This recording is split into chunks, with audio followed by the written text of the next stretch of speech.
Jeff Slauson here from 19 News Now, the 19 News Digital Desk. I'm going to show you what it looks like right now from the ODOT cams to show you the streets and the roads. These are people driving, probably something that you do quite often. Now, if you have been driving for the last 6 months and potentially were pulled over for distracted driving, now you can get fined for that. Yeah, so in April, that is when the beginning of a new distracted driving law started. Essentially, if you were doing anything other than a single swipe or touching your phone, one single touch your phone, you can get fined upwards of $500 depending on how many times you are caught doing this. Prior to that, it was not illegal to use your phone while you were driving there. Now it is. This is a massive change for many people. Distracted driving is a huge problem for so many in the state of Ohio, and now the laws have officially changed. Prior to this, during that 6-month window, you could be pulled over but not fined. Again, that's changing now today. So we spoke earlier today with a member of Ohio State Highway Patrol about this and about the changes they're expecting regarding the numbers of people that are in trouble from this, whether that be crashes, accidents, or just simply getting pulled over. Let's take a listen.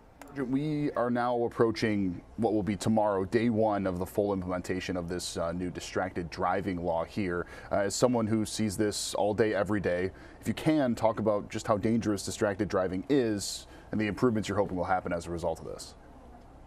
Yeah, absolutely. So from 2018 to current, we've had over 66,000 crashes that were distracted driving related on Ohio roadways. Of those, nearly 2,000 were serious injury and fatal crashes. So this isn't just property damage. This isn't just vehicles going into another lane of travel, running vehicles off the roadway, but people are losing their life and being seriously injured from this. You're driving a deadly weapon down the roadway. Your vehicles weigh a couple thousand pounds. Our roadways quickly change. You can't forecast the roadways in front of you, whether that's a work zone with a delay or a lane closure, or if there's a crash investigation or even debris in the roadway. Even out, metropolitan cities, Cleveland, Columbus, Cincinnati, there's a lot of stop and go traffic in and out of the cities in the mornings and the evenings of people commuting in and out of our cities for work. So that stop and go traffic, if you look down at your phone, you look up, and that's why we see a lot of these rear end and HDA crashes, because that they decrease that distance between the vehicle in front of them, and then it results in a crash. So that's one of the typical crashes that we see. But overall, our roadways quickly change, and we have to eliminate those distractions behind the wheel and pay attention to the roadway in front of us. So let's talk about that change now here. So essentially anything over a swipe, right? That is going to be considered dangerous and distracted driving? Correct. Yeah. So you can do one swipe or one touch. So basically what that boils down to is just answering or ending a phone call. We don't want you manipulating your phone, so you can't be entering addresses into maps or scrolling on social media, playing videos, sending text messages, nothing like that. It's got to be a very quick single swipe or touch action. You can hold the phone up to your ear, but that's the only time that you can support or hold the phone. You can't manipulate it or hold or support it with any other type of your body. So that means you can't hold it out in front of you. You see a lot of people holding out in front of them and talk. Then that's going to reduce the risk of you looking down, seeing a text message, something like that. If it's in your lap, you change lanes, obviously the phone could slide off. That's another opportunity to be even more distracted. So we want you to keep your eyes on the roadway. So we encourage hands-free if you can, connect it to your vehicle. The biggest thing is don't give yourself the opportunity. We get in habits and routine. We understand it's 2023. Technology is a big part of our life, right? So personal and professional life, we use them all the time. People get in a routine and a habit. Well, I've done this thousands of times. Well, all it takes is one time for you to seriously injure or hurt or kill yourself or somebody else. So we don't want that to continue that habit. Like I said, over 66,000 crashes from 2018 to current. Now, I will say year to date from last year to this year, the same time frame, we've seen about a 19% decrease of our distracted driving related serious injury and fatal crashes. So that's awesome. That's very encouraging. However, we don't want to stop there. There's more work to be done. We don't want to settle with that. Our goal is the same that it always has been and always will continue to be, and that's to save lives. So our goal is to put this tool in our tool belt, hopefully make our roadway safer and continue to reduce that number. Yeah, so you mentioned those numbers there. This law has only been in place for 6 months now, because obviously we're approaching that difference there. In the short amount of time, at least since that point, you mentioned the numbers there, but just from your personal experience, have you noticed things being different? Have you noticed anything changing as far as the people that you're seeing on the roads? I have, but I will say I have also seen people on their phones, and I'm sure you have. As you commute to and from work, there's still people on their cell phones. I think tomorrow when it goes live and they start to see cars on the shoulder and receiving the citations, whether that's them or someone around them, they start to see that it'll get a little bit more real, and hopefully that'll mitigate that. and reduce those numbers even further. But we have seen a change. If you look at year to date during the same exact time frame, we had 5,400 distracted driving related crashes last year during that time. This year we have 4,200. So that's nearly 1,200 distracted driving related crashes that have gone down during the 6-month time frame. There's a lot of other variables that can obviously affect that, whether that's weather, work zones. There's a lot of variables there. However, overall, very encouraging. We love to see those numbers, but again, we want to continue to reduce that and hopefully get that number even lower. We are approaching snow, slicker conditions.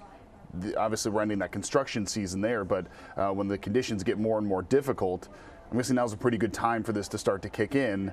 As the roads get a little more difficult, it gets darker, and yeah, things could become more dangerous. Yep, absolutely. And when we get into the fall, we see a lot of deer strikes, throughout all over the state. It's breeding season for them, so they're going to be running all over the place. We have deer. The weather, it gets darker, as you mentioned earlier, so that commute time in the evenings when we're typically used to it be daylight like it is right now to get home, it's going to be a lot darker. It's obviously, a little bit, there's more variables in the dark, whether that's deer, debris in the roadway, you're in and out of our cities, vehicles that unfortunately don't have their lights on, whether they just forget to or it's a rental, whatever, they go out. There's a lot more factors when we get into the nighttime hours. And then on top of that, you have pedestrian traffic. So schools are back in, pedestrian, there's a lot going on. There's just so many more variables. And like you said, the inclement weather. Our roadways quickly change. You could be in one county, you go 5 minutes down the road and it's completely different. Our overpasses freeze first because that air that circulates underneath them, so they freeze. So if you're already putting yourself up against the wall by looking at your phone, not forecasting that roadway in front of you, and then you have to try to mitigate inclement weather, something in the roadway, you're stacked against the wall. So we don't want to do that. We eliminate that now. Like you said, it's a really good time to introduce this. And we've had this 6-month period, so this isn't operationally going to change anything. We've been educating the public, putting cars on the side of the road, so this shouldn't be anything that's brand new, right? We've incorporated this over the last 6 months. The only difference is that you can receive a citation.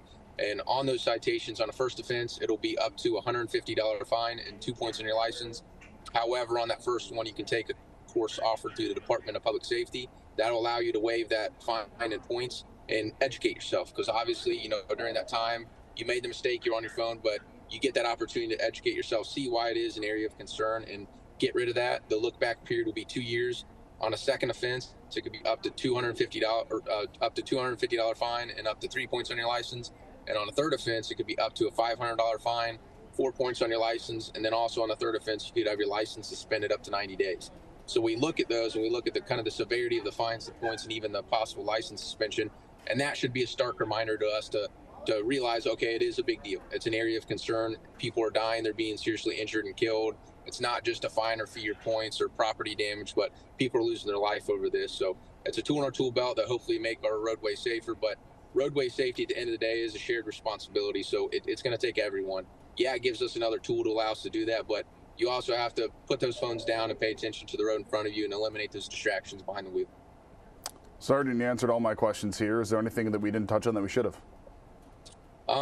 There are a couple exemptions. There are times when you can't use the phone. There's 13 total exemptions. I encourage everyone to read 4511-204. That's the Ohio Revised Code that's pertinent to this law that goes live tomorrow as far as citations go. And there's 13 exemptions. Those include contacting law enforcement, contacting a fire department or hospital or emergency situation. And then there are also times that you can just use your phone just in general. So if you're at a traffic signal and the traffic light's red, you can use your phone then. Obviously, when it turns green, secure that phone and then proceed with traffic. And then at a stoplight, the stop sign, you cannot use your phone, because then, with discretion, we'd have people sitting at stop signs for 5 to 10 minutes. We don't want that. So, but there are times you can use your phone. If you're in traffic, whether it's a crash investigation or a construction delay, you can use your phone then. So there are those exemptions, but we've had this 6-month time frame, but it's not a very long read at all. I encourage everyone to read it in its entirety. That way they can understand the exemptions and the fines and the points. And then also, regardless of what offense it is, if it is in a work zone, those double. So those fines double. So, they can quickly get up there. And that's because if you look at statistically and analytically how we die, and also construction workers, we get hit and killed by vehicles. That's number one. So in those work zones, we have pedestrians, and that's a benefit to us. We have to understand our roadways. We have inclement weather. We have a lot of millions of motorists that commute to and from and through our state throughout the year, and that's a benefit to make our roadways safer that we can commute on. But with that being said, there are going to be delays, there are going to be lane closures, but we have to give them room to work. They're making our roadways safer. That's why we have to pay attention. It quickly changes, But we have to eliminate those distractions, pay attention, especially in those high traffic areas and work zones and stuff like that. But overall, we just have to eliminate those distractions behind the wheel and pay attention to the roadway in front of us. So you heard him mention there that there are some instances where you can still use your phone. I'm going to list them right now. Drivers reporting an emergency to law enforcement, a hospital, healthcare provider, fire department, or similar emergency entity. Drivers holding a phone to their ear only during phone conversations if the call is started or stopped with a single touch of a swipe. So if you get a call, you can swipe and answer it and then hang up. Drivers holding or using cell phones or other electronic devices while stopped at a traffic light or parked on a road or highway during an emergency or a road closure. First responders using electronic devices as part of their official duties. Utility workers operating utility vehicles in emergency situations. Licensed operators using an amateur radio, and commercial truck drivers using a mobile data terminal. Those are the only exceptions. You can use speakerphone. You can use an earpiece. You can have a wireless headset, electronic watch, or you can connect your phone to your vehicle. Those are the exceptions there. Those are what you are allowed to do during your driving routine. That is it for this story. Of course, we'll have much more on 19 News at 10 and 11. But first, we have our 7:30 newscast over on the CW, so we'll see you there. For now, I'm Jeff Sloss with 19 News. Have a great day and great night. Much more to come, both on air and online. 19 News, now streaming on Samsung Smart TV. Search for Channel 1035.